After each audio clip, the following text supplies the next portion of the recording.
কৃষ্ণ কৃষ্ণ শুধু শ্রী কৃষ্ণ।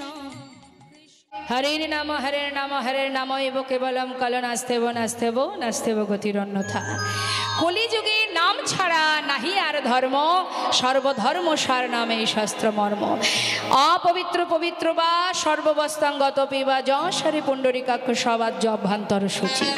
অর্থাৎ তুমি সূচি থাকো অসুচি থাকো, পবিত্র থাকো অপবিত্র থাকো, যেখানে থাকো যেমন থাকো তাতে কোনো দুঃখ নেই। যেখানে যেমন অবস্থায় থাকো না কেন সেই অবস্থায় যদি তুমি বসে বসে মহামন্ত্র জপ করো, সেই মুহূর্তেই তোমার ভিতর বাহির পবিত্র হয়ে উঠবে। নিতাই গৌর হরি বল হরি বল। অন্যান্য যুগে ভগবানকে পেতে গেলে যাগ যজ্ঞ করতে হতো মা। এবার মনে করুন ভগবানকে পাওয়ার জন্য যদি যজ্ঞ করতে হয়, বাড়িতে যদি একটা যজ্ঞ দেন আপনি, তার জন্য কতদিন আগে থেকে চিন্তা ভাবনা করতে হয়। তার ব্যবস্থা নিতে গেলে 2-3 মাস আগে থেকে ভাবতে হয়, 6 মাস আগে থেকে। কিন্তু কলিযুগে কোনো কিচ্ছু করতে হবে না, শুধু হরিনাম করো। সময় তো খুব কম, তাই না মা? কেউ আমরা বলতে পারবো না যে আজকে আছি একটু পরেও থাকবো। তাহলে এত কম সময়ের মধ্যে রাজা পরীক্ষিত 7 দিনে যদি গোবিন্দ চরণ লাভ করতে পারে, তাহলে আমি আপনি আমরা কেন পারবো না? বৈষ্ণব মহাজন বললেন, যদি কেউ হরিনাম শ্রবণ করে তাতে মঙ্গল, শুনলেও মঙ্গল। কিন্তু নাম যদি কেউ শোনে, এই যে সাউন্ডের মাধ্যমে হরিনাম প্রচার হচ্ছে, যতদূর পর্যন্ত এই হরিনাম সাউন্ডের মাধ্যম দিয়ে যাচ্ছে বাবা, ততদূর পর্যন্ত জীবের কল্যাণ হচ্ছে। যদি কেউ শোনে তাতেও কল্যাণ, তাতেও মঙ্গল। শুনলেও কিন্তু উপকার আছে, আছে না? যেমন একটা প্রমাণ দিই, শুনলে তার মঙ্গল কি? হরে কৃষ্ণ বাবা, যারা টক খেতে ভালোবাসে, টক টক, হ্যাঁ, তোমা যদি মনে করুন তার সামনে আপনি টক বিষয়ে কোনো কথা বলেন, তেঁতুল বা যা কিছু, দেখবেন 1, 2, 3, 4 বার বলবেন, বলতে বলতে দেখবেন সেই ব্যক্তি, সে তো শুনছে, তার কিন্তু জিহ্বায় জল চলে আসবে। কি তাই কি না? তাহলে সে তো খাচ্ছে না, শুনছে, শোনা মাত্রই তার জিহ্বায় জল। বলছেন আপনি আমার জিহ্বায় জল, তার মানে কি? শুনলেও তার একটা ক্রিয়া আছে, তার একটা গুণ আছে। শাস্ত্রে বললেন হরিনাম যদি কেউ শ্রবণ করে তারও একটা ক্রিয়া আছে। সেটা কি? মহাজন আরো দৃষ্টান্ত দিয়ে বললেন, হেলায় বা শ্রদ্ধায় যেবা নাম লয়। মনে করুন ভক্তি সহকারে নয়, শ্রদ্ধার সহিত নয়, অনিচ্ছাকৃত হরিনাম কানে ঢুকছে, ইচ্ছা নেই, ভালো লাগে না, নাস্তিক ব্যক্তি, কিন্তু কানে যাচ্ছে হরিনাম।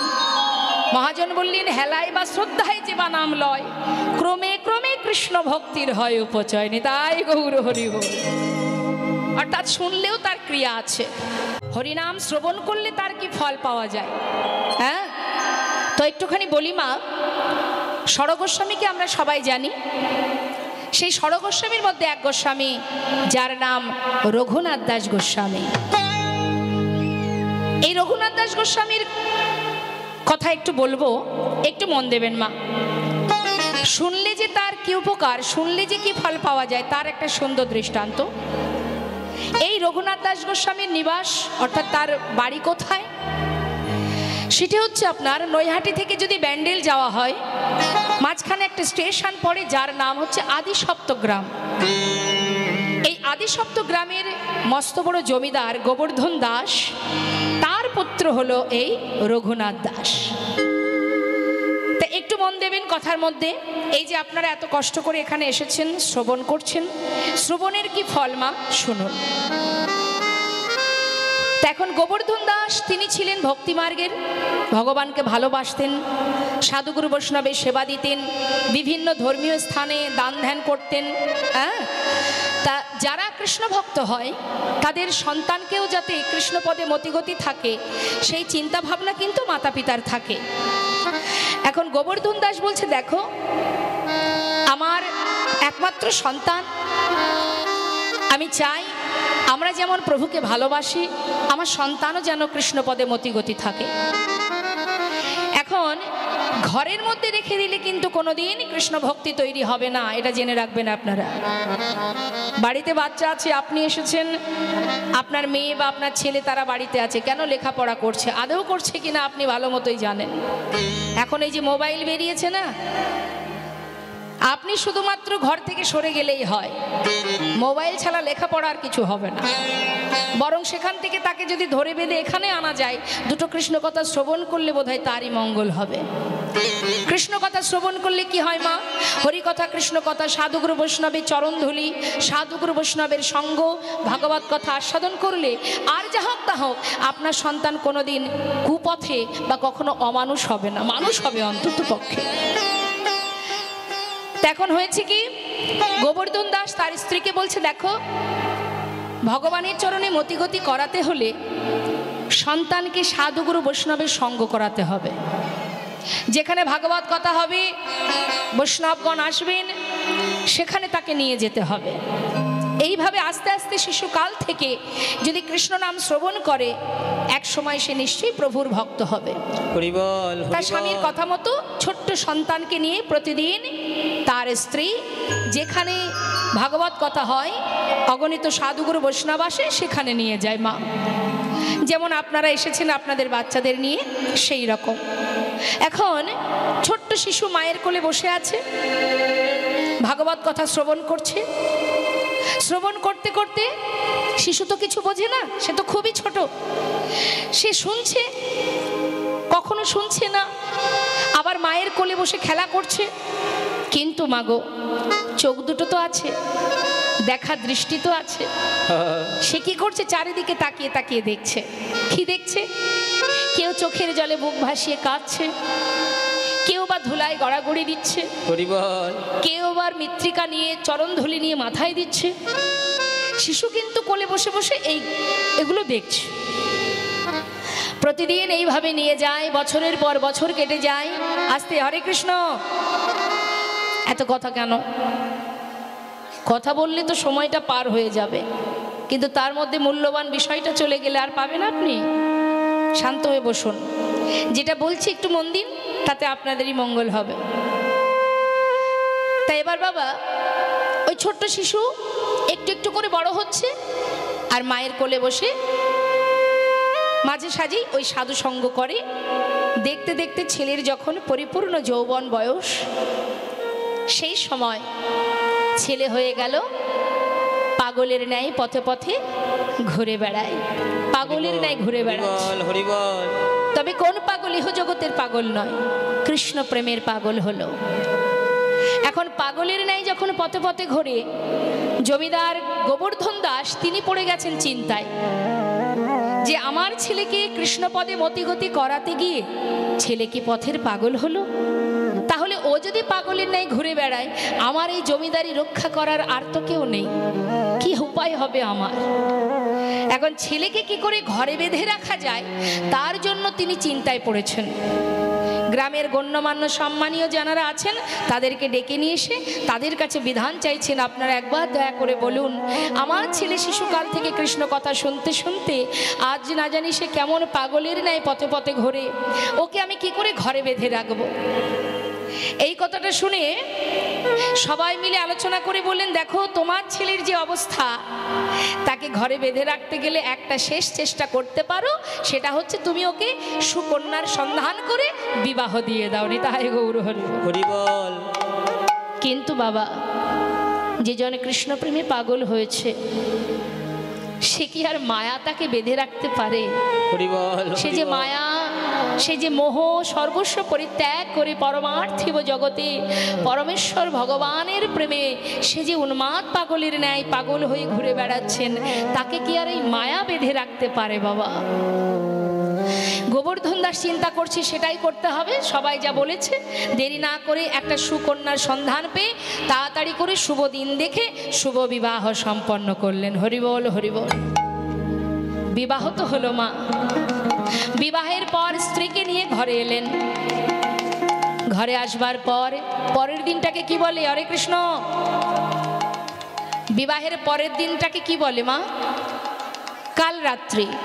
সেই দিন শ্বশুর মশাই বৌমাকে ডেকেছেন, মা এদিকে এসো, তোমাকে আমার ঘরের পুত্রবধূ করে এনেছি। কেন জানো? আমার ছেলে শিশুকাল থেকে এমন একজনের কথা শুনেছে, যার কথা শুনতে শুনতে আজ আমার ছেলে এত বড় হয়েছে। কিন্তু জানি না আজ আমার ছেলে পথের পাগলের ন্যায় ঘুরে বেড়ায়, তাই আমার তো আর কেউ নেই।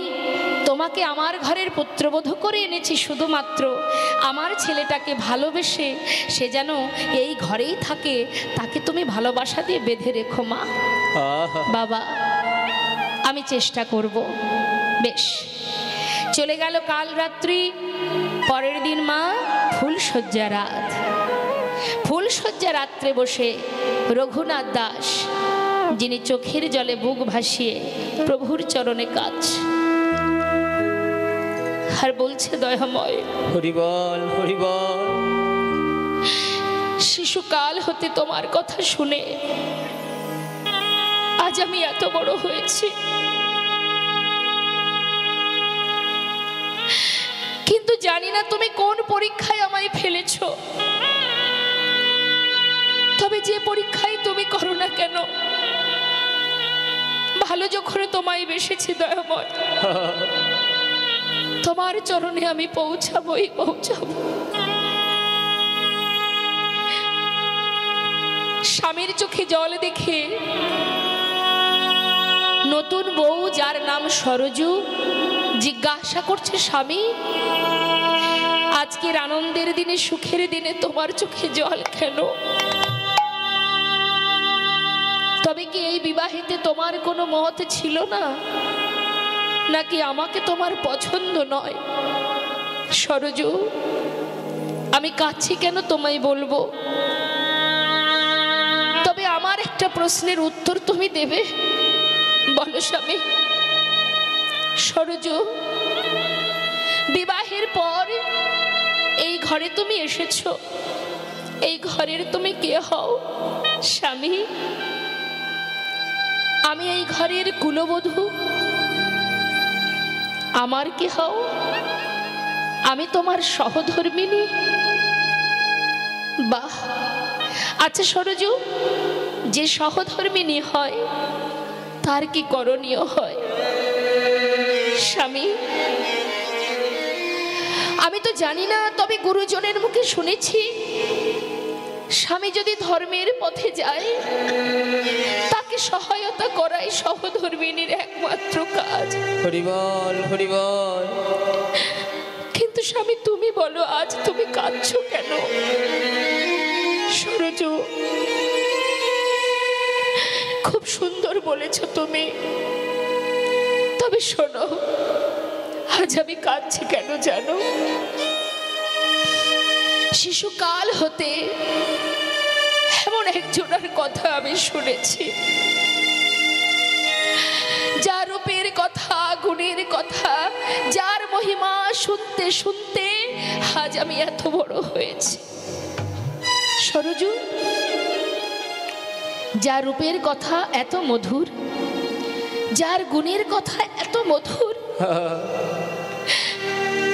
শুধুমাত্র তার কথা শুনেছি মাত্র, যার কথা শ্রবণ করে জগতের জীব পথের পাগল হয়ে যায়, যার কথা শ্রবণ করে জগতের জীব হা কৃষ্ণ কৃষ্ণ বলে কাঁদে, যার কথা শ্রবণ করে জগতের জীব যুগ যুগ ধরে বনে জঙ্গলে ধ্যান তপস্যা করে, শুধুমাত্র শ্রবণ করে যদি এমন দশা হয়, আমার মনে বাসনা আমি সেই মানুষটাকে একবার সাক্ষাৎ দর্শন পেতে চাই। হরিবল হরিবল। তাই সাক্ষাৎ দর্শন পাওয়ার আশায় আমি পথে পথে ঘুরে বেড়াই। আর আমার পিতা, সে তার প্রয়োজনে আমাকে রাখবে বলে জোরপূর্বক আমার সঙ্গে তোমার বিবাহ দিয়েছে। সরজু, তুমি তো আমার সহধর্মিনী, আজ আমি তোমার কাছে একটা কিছু চাইবো। বলো স্বামী। সরজু, তুমি পারবে আজই রজনীতে, এই মুহূর্তে চিরতরে আমাকে এই ঘর থেকে পথে নামিয়ে দিতে? সরজু ফুলশয্যা ঘরে বসে চোখের জলে বুক ভাসিয়ে কাঁদছে। আর মনে মনে চিন্তা করছি আমার কি করণীয়, কি করা উচিত আমার। একদিকে শ্বশুরের কথা, মা তুমি তোমার ভালোবাসা দিয়ে আমার ছেলেটাকে বেঁধে রেখো, একদিকে স্বামীর বাক্য আমাকে চিরতরে বিদায় দাও। আমি কি করব, কি করা উচিত আমার? বসে বসে কাজ। রঘুনাথ দাস জিজ্ঞাসা করছে, সরজু যদি তুমি না চাও আমি যাব না, কিন্তু একটিবার বলো, একটিবার বলো তুমি কি আমার এই কথাতে রাজি? হ্যাঁ কি নাও একবার বলো সরজু। সরজু মনে মনে চিন্তা করলেন, জগতে সবার কথা অমান্য করা সম্ভব, সব করা যায়, শ্বশুরের বাক্য লঙ্ঘন করা যায়, কিন্তু স্বামীর বাক্য তো লঙ্ঘন করা যায় না। স্বামী তুমি যাবে, বেশ আমার হাত ধরো,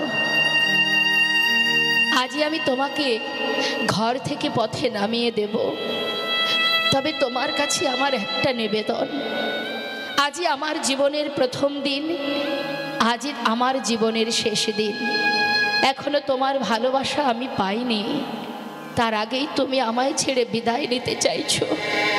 তবে স্বামী গো, তোমার হৃদয়ে যে ভালোবাসা, যে প্রেম, যে ভক্তি, আমার বিশ্বাস এই ভক্তি, এই ভালোবাসা একদিন তার কাছে তোমায় পৌঁছে দেবেই দেবে। স্বামী গো, যেদিন শুধু তুমি তার কৃপা, তার চরণ পাবে, একটা বারের জন্য সেই দিনের অপেক্ষায় আমি রইলাম, যেদিন তার দেখা পাবে। কথা দাও স্বামী। এই অভাগিনী রে একবার করো স্মরণ,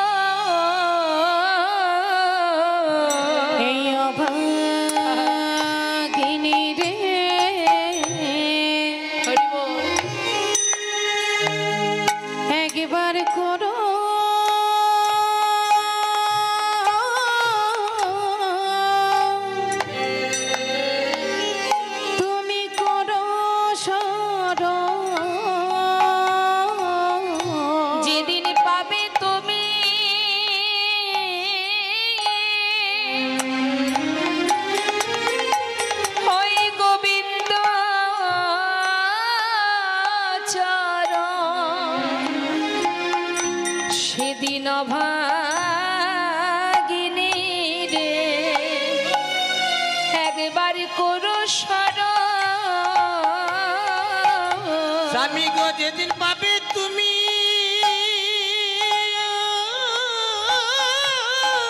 হরিব ওই গোবিন্দের জন্য, স্বামী গো তোমার চরণে শুধু এই নিবেদন, সেদিনই অভাগিনীকে করো স্বামী গো স্মরণ।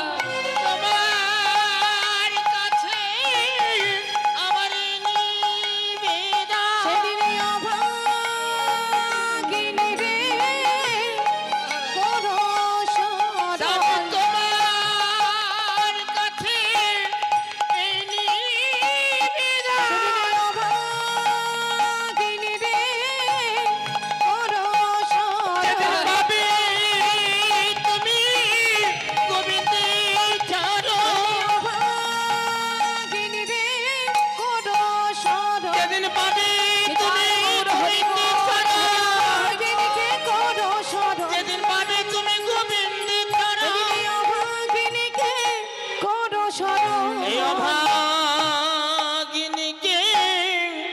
করো স্মরণ। চিরতরে সরজুর হাত ধরে পথে নেমে গৌরহরির নিকটে পৌঁছালেন রঘুনাথ দাস গোস্বামী। সেখানে পৌঁছানো মাত্রই প্রভুকে বলে উঠলেন, দয়াময় আমি তোমার চরণে এসেছি, আমায় তুমি গ্রহণ করো। প্রভু বললেন, শোনো রঘুনাথ, তুমি যে ভক্তি ভালোবাসা নিয়ে আমার কাছে এসেছো, দেরি না করে বৃন্দাবনে চলে যাও। আরও বলি শোনো, যাওয়ার আগে একটা কথা ভালো করে শুনে নাও।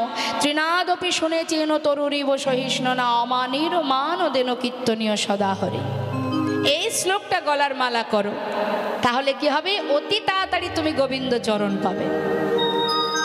তৃণাদপি শুনেছেন তরুরিব সহিষ্ণু না অমানিন মানদেন কীর্তনীয় সদাহরি। অর্থাৎ তৃণের ন্যায়, বৃক্ষের ন্যায় সহিষ্ণুতা থাকতে হবে।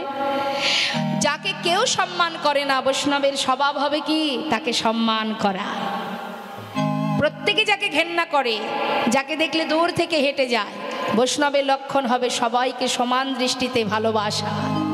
আর তৃণের থেকেও নত হতে হবে, আর সর্বদাই ভগবত চিন্তা করতে হবে। এটা হলো বৈষ্ণবের লক্ষণ। এটুকু যদি তুমি গলার মালা করতে পারো, অতি তাড়াতাড়ি তুমি কৃষ্ণপাদ পদ্ম লাভ করতে পারবে। তা সেই রঘুনাথ দাস শ্রবণ করে পথের পাগল হয়েছিল মা। শ্রবণের এটাই হলো মহিমা। শাস্ত্রে বললেন, শুনলে যার মহিমা। এবার আমরা দেখব, যদি কেউ হরিনাম গায় তার কি কৃপা লাভ হবে। হরিনাম করলে কি লাভ? যাদের বাক শক্তি নেই তারা তো বলতে পারবে না। আপনার আমার বাক শক্তি আছে, আমি বলতে পারবো। হ্যাঁ, তাহলে নাম গাইলে কি হবে? নাম যদি নিয়মিত করা যায়, হরিনাম যদি নিয়মিত করা যায়, তারও একটা ফল আছে মা। এই জিহ্বা তুমি যেটা অভ্যাস করবে, জিহ্বাতে প্রতিনিয়ত তুমি যে নাম করবে। যার একটা প্রমাণ দিই মা, দেখুন, যারা যে জিনিস বিক্রি করে, মনে করুন একজন শাখা বিক্রেতা। শাখা বিক্রেতা বাবা, তিনি 30-40 বছর ধরে শাখা বিক্রি করছে। গ্রামে গ্রামে ঝুড়িতে করে শাখা নিয়ে প্রত্যেকের দ্বারে দ্বারে গিয়ে শাখা বিক্রি করে, পাড়ায় পাড়ায় যায়। এই কথাটা বলার অর্থটা পরে বলবো। তা যে ব্যক্তি প্রতিনিয়ত গ্রামে গ্রামে শাখা বিক্রি করে, চিৎকার করে বলে শাখা আছে, শাখা নেবে, হ্যাঁ, বলতে বলতে বাবা দেখতে দেখতে 30 বছর পার হয়ে গেছে, 40 বছর পার হয়ে গেল। এই ব্যবসায় করতে করতে চুল পেকে গেছে। এখন বৃদ্ধ বাবা, সে কিন্তু ব্যবসা এখনো ছাড়েনি। তিনি কি করেছেন? সেই মাথায় ঝুড়িটা নিয়ে সে গ্রামে গ্রামে বিক্রি করতে করতে ফাঁকা মাঠের মধ্যে পৌঁছে গেছে। ফাঁকা মাঠের ভিতর দিয়ে যাচ্ছে, তথাপিও মুখে বলছে শাখা আছে, শাখা নেবে গো, শাখা আছে, শাখা নেবে গো। এইভাবে যখন বলছে, হঠাৎ একজন ভদ্রলোকের সঙ্গে তার দেখা। সে হঠাৎ বলে উঠলেন, এই যে ও দাদু, এখানে তো কোনো লোকজন নেই, তুমি এখানে কেন বলছো শাখা আছে, শাখা নেবে গো?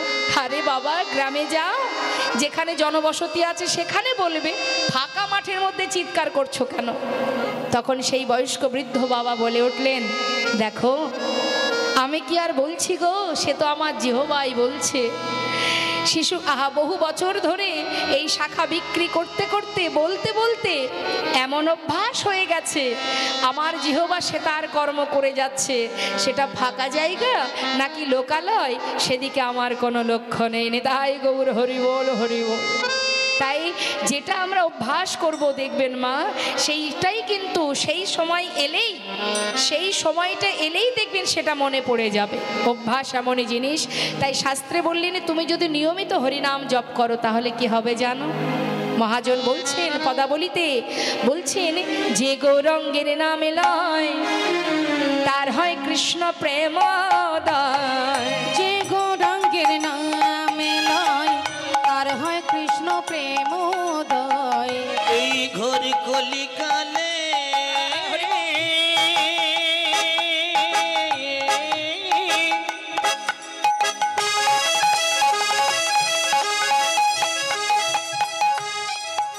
যে আমার গৌরাঙ্গের নামে লয়,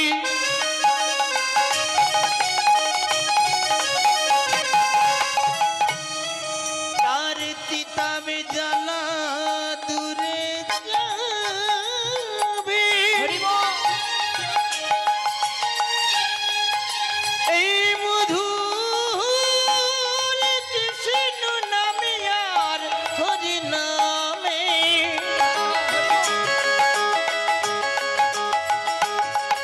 তাই বদন ভরে একবার হরি নাম করো। তোমাদের কিতাবে জ্বালা আর রবে না। ওগো যে গৌরঙ্গের নামে লয় কৃষ্ণ প্রেম ও উদয় গো তারে মই যাই বলিহারি আর তারে মই যাই বলি হারি ওই না তারে মুই যাই বলে হারি তারে মুই যাই বলে হারি বৈষ্ণব মহাজন বললেন যে জন কৃষ্ণ নাম গাইতে পারে হরিনাম করতে পারে হৃদয় মাঝে কৃষ্ণ প্রেমের উদয় হয়। আসুন আমরা এত সময় গৌর কথা শুনছিলাম, আমরা লীলাতেও গৌর কথা শুনবো। তার আগে যে পদ আমরা শ্রবণ করছি সেই মহাজনের চরণে একবার প্রণাম জানাবো। সবাই মিলে একসঙ্গে আমরা বলবো, শ্রী গৌরাঙ্গের ভক্তগণে নিত্য সিদ্ধ করি মনে, শ্রী গৌরাঙ্গের ভক্তগণে নিত্য সিদ্ধ করি মনে, আমার শ্রী গৌরাঙ্গের ভক্তগণে নিত্য সিদ্ধ করি মনে, সে যায় ব্রজেন্দ্র সুত পাশে রে, সে যায় ব্রজেন্দ্র সুত পাশে রে, ওই না সে যায় ব্রজেন্দ্র সুত পাশে রে, সে যায় ব্রজেন্দ্র সুত পাশে রে, সে যায় ব্রজেন্দ্র সুত গৌরমণ্ডল ভূমি যে বাজানে চিন্তা মনে, গৌরমণ্ডল ভূমি যে বাজানে চিন্তা আমার গৌর মণ্ডল ভূমি যে বাজনে চিন্তা মনে, তার হয় ব্রজধামে বাস রে, তার হয় ব্রজধামে বাস রে, তার হয় ব্রজধামে বাসি রে, তার হয় ব্রজধামে বাসি রে, তার হয় ব্রজধামে বাস। এই কথাটা মন দিয়ে শুনবেন। এখন যেটা বলবো, গৃহেতে বনেতে থাকো হাগৌরঙ্গ বলে ডাকো, গৃহেতে তাই গৌর হরিবল। তোমরা গৃহেতে বনেতে থাকো হা গৌরাঙ্গ বলে ডাকো, তম মাগি তার সঙ্গ, তম মাগে তার সঙ্গ, ঠাকুর নরতম মাগে তার সঙ্গ, নরতম মাগে তার সঙ্গ, নরতম মাগে তার সঙ্গ। ঠাকুর নরোত্তম দাসের এই সুন্দর পদাবলী দিয়ে আমরা গৌর চন্দ্রিকা আস্বাদন করলাম। এবার চলে যাব লীলা কথায়। তা চলুন আমরা লীলা কথা আস্বাদনে যখন যাচ্ছি সবাই মিলে একবার আমরা একটা গৌর ভজন শ্রবণ করব। হ্যাঁ, একবার উলুধ্বনি মা দুহাত তুলে নিতাই গৌর হরিবল হরিবল।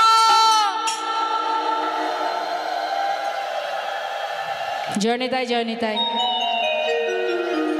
হরে কৃষ্ণ হরে কৃষ্ণ। তা চলুন একটা গৌর ভজন শ্রবণ করি। যেহেতু আমরা গৌর কথা শুনছি, আমরা গৌরের একটা ভজন শুনবো। হ্যাঁ, জয় রাধেশ্যাম। সুরধ্বনির কিনারায় আচ্ছা সোনার নূপুর দিয়া পায়, এক নাগরী আর এক নাগরীকে বলছে, নদিয়া নাগরী, সজনী দেখে এলাম সুরধ্বনির তীরে। কি দেখলাম জানিস?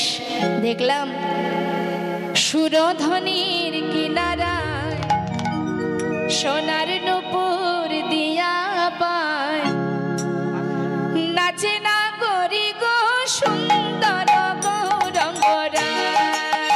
ওই না সুরধ্বনি কিনারায় সোনানপুর দিয়া পায়, নাচে না করি গো সুন্দর গৌরাঙ্গরা।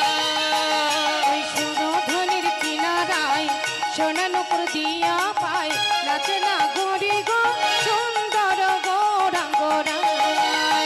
আহা সুন্দর, আহা সুন্দর, আহা সুন্দর গৌরঙ্গরায়, নাগরি গো সুন্দর গৌরাঙ্গরা। ওই না সুরধ্বনি কিনারায় সোনানপুর দিয়া পায়, নাচে না করি গো সুন্দর গৌরাঙ্গরা। গৌর হরি কি জয় নবদ্বীপ ধাম কি জয়।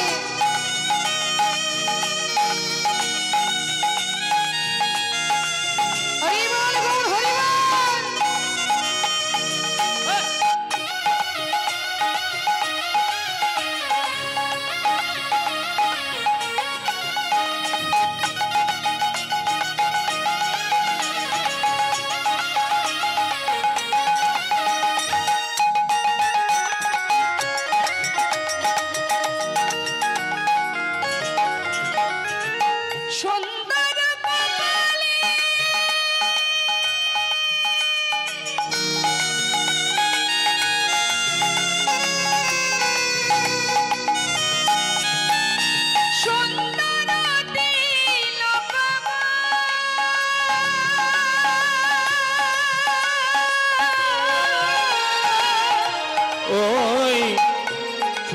সুন্দর কপালে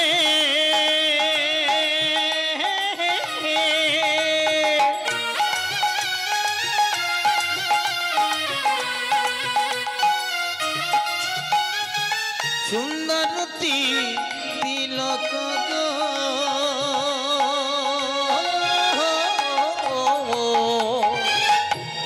কে সুন্দর জগতে? হরে কৃষ্ণ। আমাদের একটু দেখতে সুন্দর হলে আমাদের খুব অহংকার হয় না মা? দেখবেন শুধু যে টাকাতেই অহংকার হয় তা কিন্তু নয়। আবার দেখবেন অনেকের পাণ্ডিত্যের অহংকার আছে, কারোর আবার রূপের অহংকার আছে। হ্যাঁ, অহংকার বিভিন্ন কারণে হয়। কিন্তু তোমার আমার রূপ দেখলে কয়েকজন ভুলবে, আর যার রূপতে ত্রিভুবন ভুলে যায় যার রূপ দেখে, তাহলে সুন্দর তো সেটাই। কি আছে, আমরা অনেক কিছু পরলে অনেক কিছু সাজলে তবেই আমাদের দেখতে ভাল লাগে, না হলে তো ভাল লাগে না।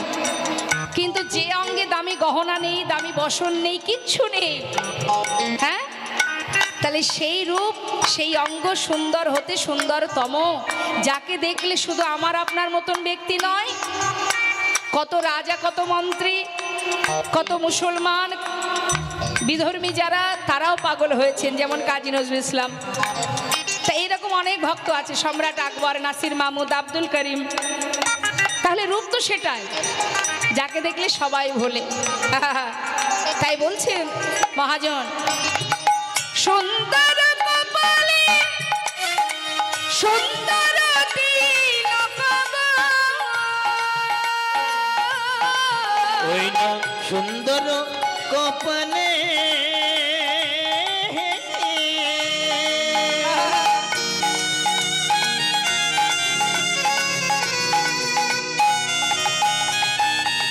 সুন্দর তিলক গো।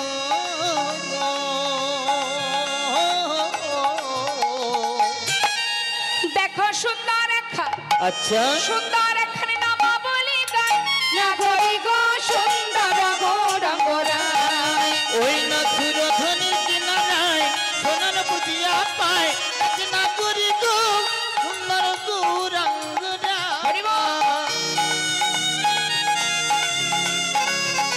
গৌর হরি কি নয়,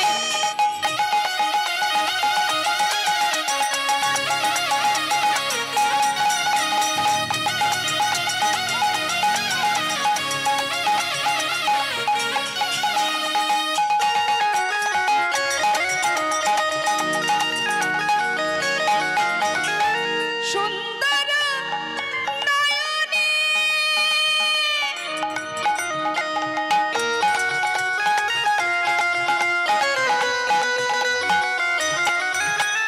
চাই গো রাজার পানে গো।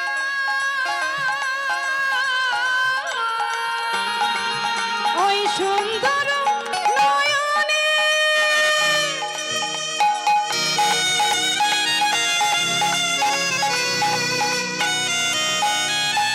চাই গো রাজার পানে গো।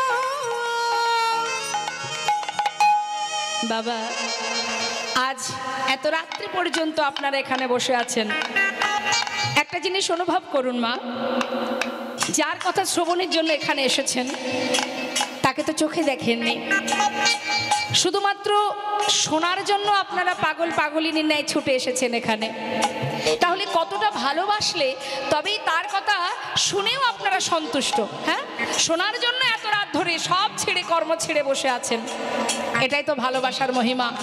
তাহলে যাকে চোখে না দেখে শুধু শোনার জন্য পাগল হয়েছেন, তাকে যদি সামনে কেউ একবার দেখে, আর কি সেই জীব ঘরে যেতে পারবে? তাই নদিয়া নাগরী বলছি, জানিস সজনী, ওই নয়নে যদি কারোর দিকে সে একবার তাকায়, ওরে ও তার দেহ ছাইরা তাই নাকি? এই মনটা লয়া যায় না গরি গো সুন্দর গৌরঙ্গরা। ওই না সুরধনের কিনারায় সোনার বুঝিয়া পায়, না করি গো সুন্দর গৌরাঙ্গরা। সুন্দর গৌরঙ্গরা, ওই না সুন্দর গৌরাঙ্গরা। সুন্দর গৌরঙ্গরা, আয় সুন্দর গৌরাঙ্গরা। সুন্দর গৌরঙ্গরা।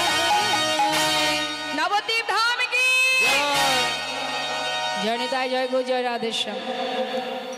শ্রীধাম নবদ্বীপের মাঝে নদিয়ার চাঁদ গৌর সুন্দর কলির ভগবান যিনি আমাদেরকে ধরায় পাঠিয়ে দিয়েও তিনি কিন্তু স্থির নেই। যিনি এসেছেন কেন?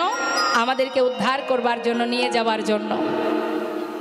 তা ভাবনিধি গৌর সুন্দর তিনি এসেছেন কলিজীবকে উদ্ধার করার জন্য। দুটো কারণ মা, একটা মুখ্য একটা গৌণ। একদিকে শ্রীমতী রাধারানীর প্রেম রস আস্বাদন করা, আর একদিকে জীবকে উদ্ধার করা। তা প্রভু আমার তিনি নদিয়ায় এসেছেন শচীগর্ভ সিন্ধু মাঝে। নবদ্বীপে শচী মায়ের কোল আলো করে আসার পরেও তিনি নানাবিধ লীলা করেছেন। শুধুমাত্র হরিনাম প্রচারের জন্য, ধর্ম প্রচারের জন্য তিনি নবদ্বীপ ছেড়ে চিরতরে সন্ন্যাসী হয়ে নানা তীর্থ ভ্রমণ করেছেন আর হরিনাম প্রচার করে গেছেন। তা আজ আমার গৌর সুন্দর তিনি একসময় নবদ্বীপ ছেড়ে কাটোয়া কাঞ্চননগরী কেশব ভারতীর আশ্রম থেকে সন্ন্যাস ধর্ম গ্রহণ করে তিনি যখন বৃন্দাবনে চলে যাচ্ছিলেন, সেই সময় গৌরহরির দাদা, কে গো মা? গৌরহরির দাদা কে? হরে কৃষ্ণ। গৌরহরির দাদার নাম কি? জোরে বলুন। হ্যাঁ, নিত্যানন্দ প্রভু। তিনি কি করেছিলেন? পথের মাঝখান থেকে গৌরহরিকে ধরে এনে শান্তিপুরে অদ্বৈত আচার্য প্রভুর ঘরে মায়ের সঙ্গে আবার পুনরায় গৌরহরির মিলন করান। মা দেখলেন কি ছেলে সন্ন্যাসী হয়ে গেছে, আর যে ছেলে একবার সন্ন্যাস ধর্ম গ্রহণ করে সেই ছেলে কিন্তু আর মায়ার সংসারে আবদ্ধ থাকে না।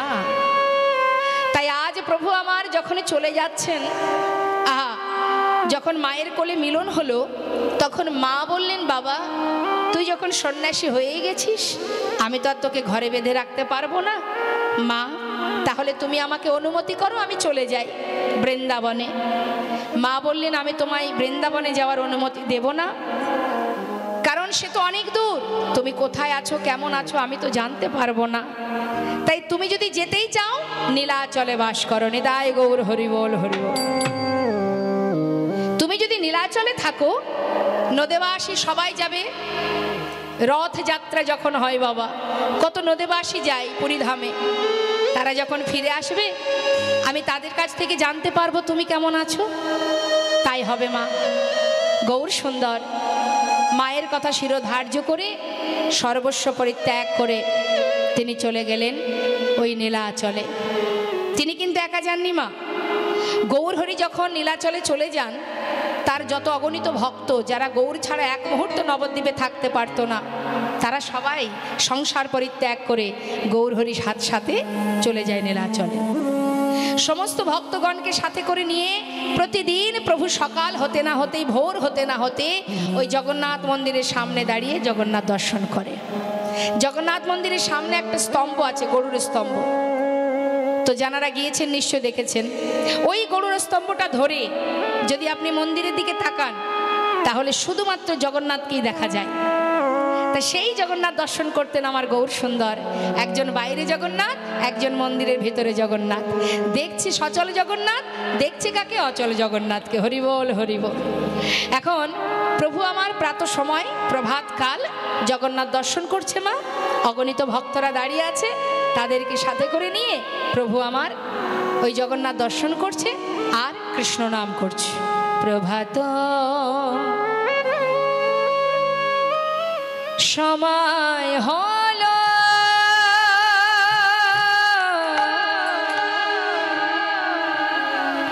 কৃষ্ণ কৃষ্ণ বলো।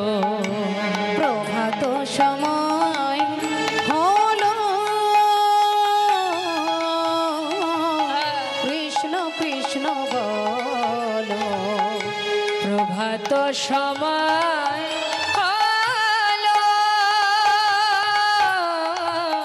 কৃষ্ণ কৃষ্ণ বলো। প্রভাত সময় হলো, কৃষ্ণ কৃষ্ণ বলো।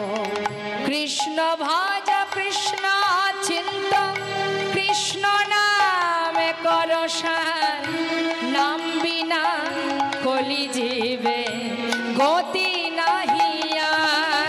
আর কৃষ্ণ ভজ কৃষ্ণ চিন্ত কৃষ্ণ নাম করো সার, নাম বিনা বলি জীবের গতি নাহি আর। ও গো জি নাম সেই কৃষ্ণ ভজনিষ্ঠা করি, নামের সহিতে আছে আপনি শ্রী হরি।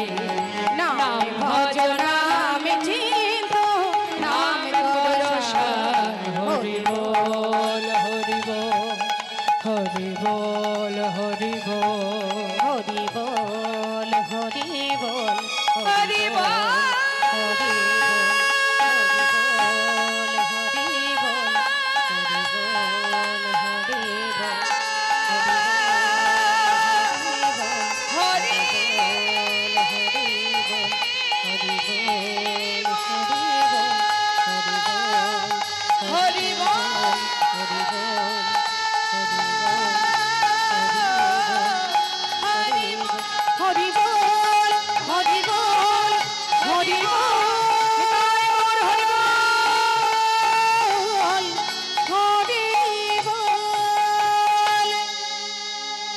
এত আনন্দ নীলাচলের মাঠে। হঠাৎ বাবা গৌরহরি তিনি অন্তরে জানতে পারলেন এক ভক্ত দূরে দাঁড়িয়ে দাঁড়িয়ে কাঁদছে। আহা, এটাই আমাদের একটু অনুভব করতে হবে মা। এখানে তো এত ভক্ত আছে, কার অন্তরে কি চলছে কেউ বলতে পারবে? কেউ মনে মনে ভাবছে বাবা আর কীর্তন শোনার দরকার নেই, অনেক পুণ্য করেছি, অনেক কীর্তন শুনেছি, এবার বাবা ঘরে যাই, ঘরে গিয়ে ঘুমাতে হবে, না হলে সকালে আবার সংসারে এ কাজ ও কাজ সে কাজ আছে। আবার কেউ মনে মনে ভাবছে যে সংসারে কাজ তো সারা জীবনই আছে, কিন্তু কৃষ্ণ নাম হরিনাম ছেড়ে যদি চলে যায় আর যদি শুনতে না পাই, হরি বল হরি বল। তা কার মনে কি আছে আমরা তো বলতে পারবো না, সেই বলতে পারবে যিনি এখানে বসে আছেন পরমাত্মা রূপে। তা তিনি অন্তরে জানতে পারলেন এক ভক্ত দূরে দাঁড়িয়ে কাজ। এত এত ভক্ত তার মাঝখান থেকে তার কাছে গিয়ে দাঁড়ালেন, জিজ্ঞাসা করলেন তুমি কে? এমন করে দূরে দাঁড়িয়ে আমার দিকে তাকিয়ে তাকিয়ে কাঁদছো, কোথা থেকে এসেছো, পরিচয় দাও। সেই ভক্ত করে জোরে বললেন, দয়াময়, জীবনে যা কিছু অর্জন করেছি সব ত্যাগ করেছি, সর্বস্ব ত্যাগ করে শূন্য হাতে তোমার কাছে এসে দাঁড়িয়েছি। আমার মনে একটা বাসনা, আমার নাম গোবিন্দ ঘোষ, আমার দাদার নাম বাসুদেব ঘোষ, আমার ভাইয়ের নাম মাধব ঘোষ, আমি অগ্রদ্বীপ থেকে এসেছি।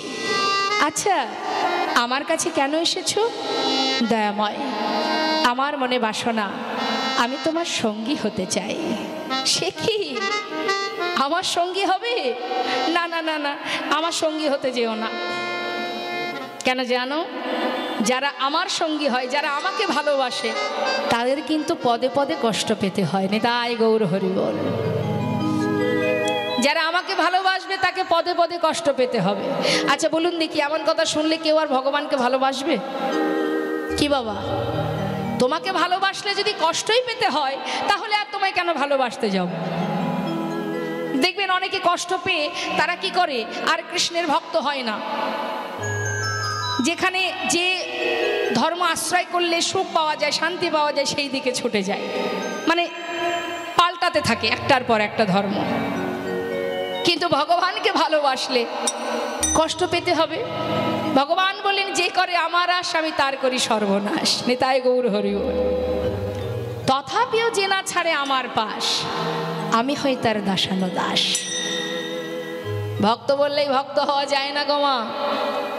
একটুখানি ভগবানের জন্য যদি সেবা দিই, একটু মালা জপ করি, আমরা মনে মনে ভাবি আমি বড় ভক্ত, কি তাই না? কেউ যদি একটু শাস্ত্র পড়ে, সে মনে করে আমি বড় পণ্ডিত, আমি এটা জানি ওটা জানি। এটা হচ্ছে অহংকার। যখনই তোমার ভিতরে অহংকার জন্মাবে, তুমি জেনে রাখো যতটুকু পুণ্য অর্জন করেছো পুরোটাই সেই মুহূর্তেই ধ্বংস হয়ে যাবে।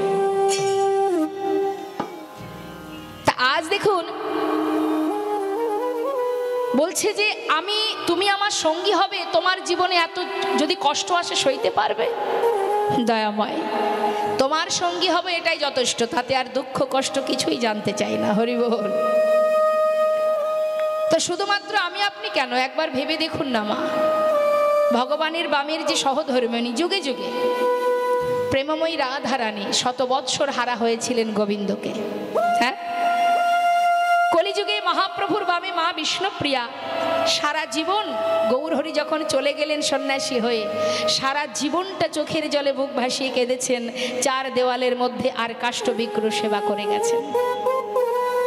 রাম অবতারী প্রভু রামচন্দ্র, যার সহধর্মিণী মা সীতা, যিনি সারা জীবন কোথায় গেল, বনবাসে গেল, তারপরে আবার তার অগ্নি পরীক্ষা হলো, অবশেষে তাকে পাতালে চলে যেতে হলো। ভগবান বললেন যে আমাকে ভালোবাসবে তাকেই কষ্ট পেতে হবে, কিন্তু তথাপিও যদি সে আমায় ভালোবাসে, তথাপিও যদি সে না আমায় ছাড়ে, আমি যুগে যুগে তার চরণে দাস হয়ে পড়ে থাকি। নেতাই গৌর হরি হরিবল হরিবল। তার প্রিয়, তার প্রমাণ কৃষ্ণের প্রিয় সখা সুদামা। জীবনের সর্বস্ব কেড়ে নিয়েছিলেন গোবিন্দ, তথাপিও নিঃশ্বাসে প্রশ্বাসে সুদামার মুখে একটাই কথা, কৃষ্ণ কৃষ্ণ কৃষ্ণ কৃষ্ণ। এত কষ্ট, এত দুঃখ গাছতলাতে নিয়ে তার স্ত্রী, তার পরিবারকে নিয়ে দিন কাটিয়েছে, ঝড় বৃষ্টি মাথার উপর দিয়ে চলে গেছে। সন্তানদের পরনে একটা বস্ত্র ছিল না, স্ত্রীর অঙ্গে একটা বস্ত্র যার সর্বত্রে ছেঁড়া, তথাপিও কৃষ্ণ নাম ছাড়েনি বাবা। অবশেষে সেই তো ভগবান কৃষ্ণের সোনার সিংহাসনে বসেছিলেন এই প্রিয় ভক্ত সুদামা। তাই যেই না বলেছে মা, দেখুন ভগবান আর কত চতুর, তার থেকে বেশি চতুর তার ভক্ত, যদি কেউ প্রকৃত ভক্ত হতে পারে। ভক্ত গোবিন্দ ঘোষ বললেন, দয়াময় আমি তোমার সঙ্গী হব, এটাই যথেষ্ট, আমি আর কিচ্ছু জানতে চাই না। বেশ, তাহলে আজ থেকে তুমি আমার সঙ্গী। হরি বল। জেনে রাখুন, আপনারা যদি মনে করেন ভগবানকে ভালোবেসে সুখে থাকবো, তাহলে বিপদ, সুখ আপনি পাবেন না। তাহলে কি ভালোবাসবেন না? যাবেন কোথায়? তাকে ভালো না বেসে যাবেন কোথায়? যাওয়ার জায়গা তো আর কোথাও নেই, সেই তো আমার সব। হ্যাঁ, ইহকাল পরকালের সঙ্গী। তাই আজ দেখুন প্রভু বলছে, গোবিন্দ তুমি আমার সঙ্গী তো, তাহলে আজ থেকে তুমি আমার সঙ্গী। আচ্ছা গোবিন্দ, তুমি তো নীলাচলে এসেছো, জগন্নাথ দর্শন করেছো? প্রভু তুমি যে জগন্নাথের কথা বলছো, সে তো অচল জগন্নাথ। তুমি জানো দয়াময়, আজ আমি সচল জগন্নাথ দর্শন করছি। গৌরহরি বুঝতে পেরেও একটু পরীক্ষা করছে ভক্তকে, সচল জগন্নাথ কোথায় দেখলে? শুনবে? তাহলে দয়াময় শোনো। তুহু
जग बहे नाही मोइछा माधव তুমি নতি করে তোই মাধব আমি ওই চরণে সবে সবেছি আমি ওই চরণে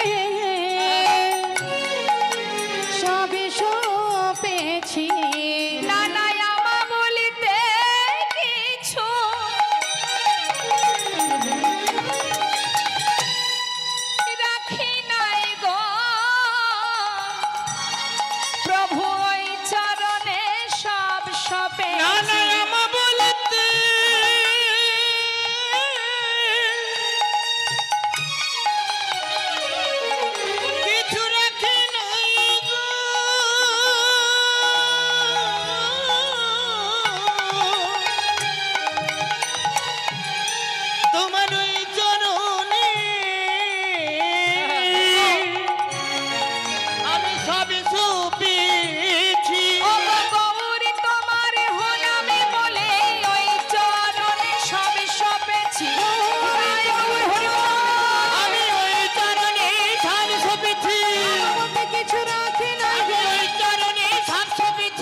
দয়া যেন নাচো রহি মোর হে মাধব। আচ্ছা আচ্ছা আচ্ছা, বেশ বেশ বেশ বেশ, তুমি আমার সঙ্গী হতে চাও, তোমাকে আমার সঙ্গী করেছি, তুমি আমাকে জগন্নাথ মনে করছো, তাই বেশ, আমি তোমার জগন্নাথ। আচ্ছা গোবিন্দ, তুমি বলতে পারো আজকের দিনটা কোন দিন? হ্যাঁ দয়াময়, আজকের দিনটা হলো শুভ বিজয়া দশমী তিথি। শোনো গোবিন্দ, আজই নীলাচল ছেড়ে আমরা একটু তীর্থে যাব, তুমি কি যাবে? হ্যাঁ প্রভু, আমিও তোমার সঙ্গে যাব। তাহলে চলো। তবে তীর্থে যাওয়াকালীন আমরা কি করি মা? হরে কৃষ্ণ। ওই মাকে ডেকে দিন। হরে কৃষ্ণ হরে কৃষ্ণ। বসে থাকলে তো ঘুম আসবেই। কলির মেয়ে, সেও সুযোগে আছে, বাবার রাজত্ব তো চালাতে হবে। তা বাবার রাজত্ব চালাতে গেলে যারা কৃষ্ণ নাম শুনতে যাবে তাদেরকে কৃষ্ণ নাম শুনতে দেওয়া যাবে না, তাহলে পাপ তাপ দূর হয়ে যাবে, পুণ্য অর্জন হবে। যদি তারা সবাই স্বর্গে গোবিন্দ চরণে গোলক ধামে পৌঁছে যায়, সেখানে যেতে দেওয়া যাবে না। তাই ঘুম এসে দেরি না করে এই চারিপাশে, এই আসরের চারিপাশে ঘুর ঘুর ঘুর ঘুর করছে, চিন্তা করছে সুযোগ পেলেই তার ঘাড়ে চেপে গিয়ে বসবো। তা বলি মা, বুঝতে পারছি ঘুম তো আসবেই, আমরা একটু ঘুমাতে সবাই ভালোবাসি, কিন্তু জীবনের একবার হিসাব করে দেখুন, আমরা যদি 6 থেকে 7 থেকে 8 ঘন্টা ঘুমাই সারাদিনে, তাই তো? তা 8 ঘন্টা যদি আমরা ঘুমাই সারাদিনে 24 ঘন্টার মধ্যে, তাহলে যদি আমাদের পরমায়ু থাকে 60 বছর, তার মধ্যে 20 বছর আমরা তো ঘুমিয়েই কাটিয়ে দেবো। নিতাই গৌর হরি। তা 20 বছর ধরে ঘুমালে 20টা বছর আমাদের কাছে মৃত সমতুল্য, অর্থাৎ কিছুই দেখতে পাবো না, জানতেও পারবো না। হ্যাঁ, তাহলে এত সুন্দর 60 বছর হোক আর 80 বছর হোক, আমরা যে এত সুন্দর কৃষ্ণ ভজনের সময় সুযোগটা পেয়েছি, একদিন তো চিরতরে ঘুমাবো, সেদিন আর মন চাইলেও তাকাতে পারবো না। তা এখন এইটুকু সময় চেষ্টা করতে হবে যাতে আমরা, আমাদের এই চোখ দুটো বন্ধ না হয়ে যায়। শুধু কানে শ্রবণ করলে তো হবে না, মনটা তার মধ্যে দিতে হবে। জয় নিতাই। তা আজ গৌরহরি ভক্তগণকে নিয়ে যাচ্ছেন তীর্থধামে। আপনারাও কম বেশি অনেকেই গিয়েছেন তীর্থে। তা একবার বলুন দেখি, তীর্থে যাওয়াকালীন আপনারা কি ভাবতে ভাবতে যান, কি আলোচনা করতে করতে যান? আমার সঙ্গে একটু গল্প করুন না, ভালো লাগবে। এসেছি তো মাত্র 3-4 ঘন্টার অতিথি হয়ে, একটু কথা বললে তো আমিও খুশি হই। বলুন দেখি মা, যখন বাড়ি থেকে কোনো তীর্থে যান, যাওয়ার কালে কি ভাবতে ভাবতে, কি আলোচনা করতে করতে যান? নাম করতে করতে যাই তো, নাকি ভাবে কি জানি বাবা, বাড়িতে সেই যে ছাগলটা রয়েছে, ঘরে ওই কর্নারে তালাটা দিলাম কিনা কি জানি, এসব ভাবেন? ভাবেন না তো? বাহ, তাহলে আমরা কি বলতে বলতে যাই? ভগবানের নাম করতে করতে যাই, কৃষ্ণ নাম করতে করতে, এটাই যাওয়া উচিত। হ্যাঁ, সব ভুলে যেতে হবে, সংসার আজ আছে কাল থাকবে না, তাই না? তা কৃষ্ণ নাম আমাদের করতে করতে যেতে হয়। তা যখন আজ আমার গৌর সুন্দর তিনি বলছেন যে চলো আমরা একটু তীর্থে যাব, ভক্তগণ সবাই গৌর হরির সঙ্গে যাচ্ছে, তা আমরা যখন লীলা শুনছি, আমরা তো লীলার সাথে সাথে যাচ্ছি। হ্যাঁ, তাহলে আমরাও সবাই মিলে গাইব।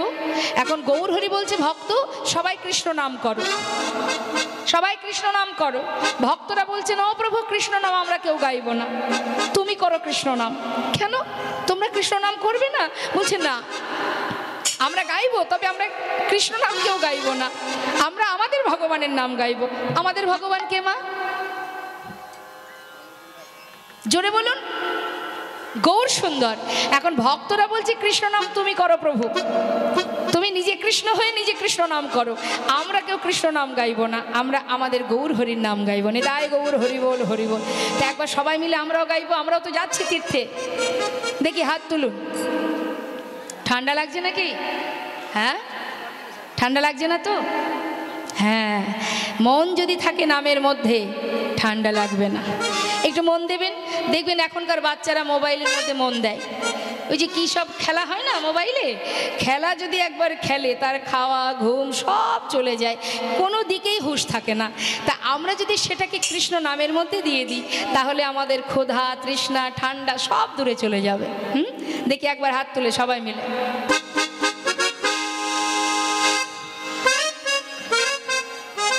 হাত তুলতেও কষ্ট, দেখেছেন তো? অনেকে তুলছে না, কেউ আবার এইভাবে আছে। মানে এত অলস আমরা বাবা যে হাত তুলতে গেলেও মনে মনে ভাবছি কে কষ্ট করে হাত তুলবে। হরি বল হরি বল। দেখুন হাত তুললে অনেক উপকার, দুহাত তুলে হাতে তালি দিলে তার অনেক উপকার। দুহাত তোলা মানে ভগবানের চরণে আত্মসমর্পণ করা হলো, নিবেদন করা হলো নিজেকে, হ্যাঁ। আর দুহাত তুলে হাতে তালি দিলে কি হয়, আমাদের ভিতরে অলসতা জড়তা দূর হয়ে যায়। আর একটা ভালো উপকার হয় বাবা, সেটা কি জানেন? দুহাত তুললে আমাদের ভিতরে যদি অহংকার থাকে সেটা দূর হয়ে যাবে।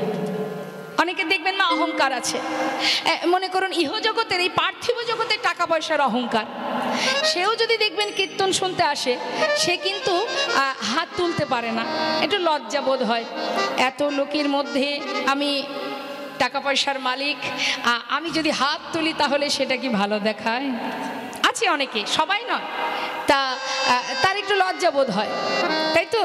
কিন্তু হরিবল, কোনো ব্যক্তি যদি দুহাত তোলে সেই তুলতে পারবে দুহাত। কে তুলতে পারবে বলুন তো?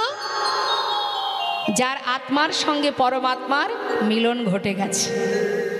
সে যতই অর্থশালী হোক, দেখবেন পরমাত্মার আর আত্মার যখন মিলন হয়ে যাবে বাবা, তখন ইহজগতের যা কিছু সব তার কাছে তুচ্ছ মনে হবে।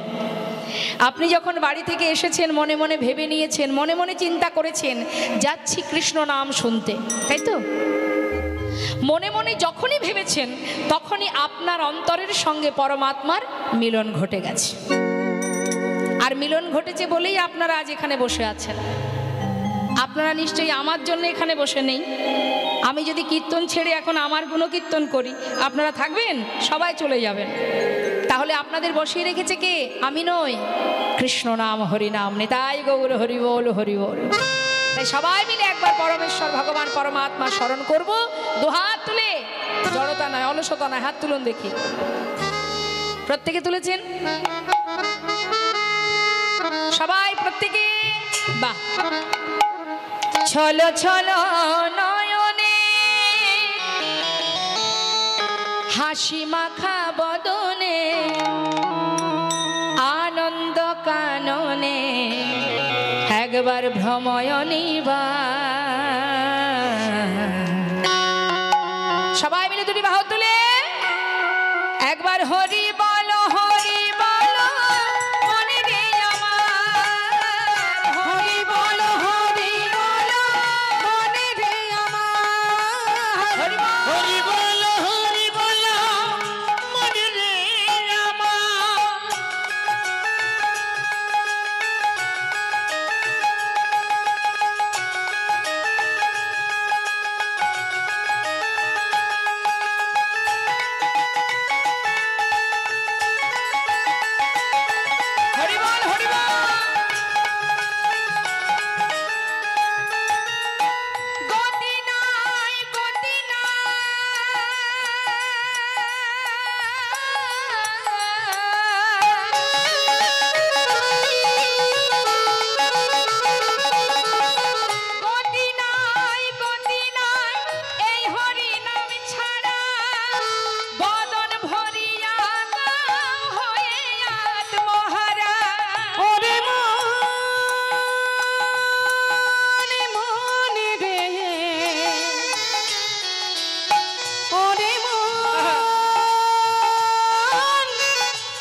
রাত্রি দিনে, ওই দেখো শ্মশানে কিবা রাত্রি দিনে পুড়িতেছে মানুষে কত অহংকার। হরি বল।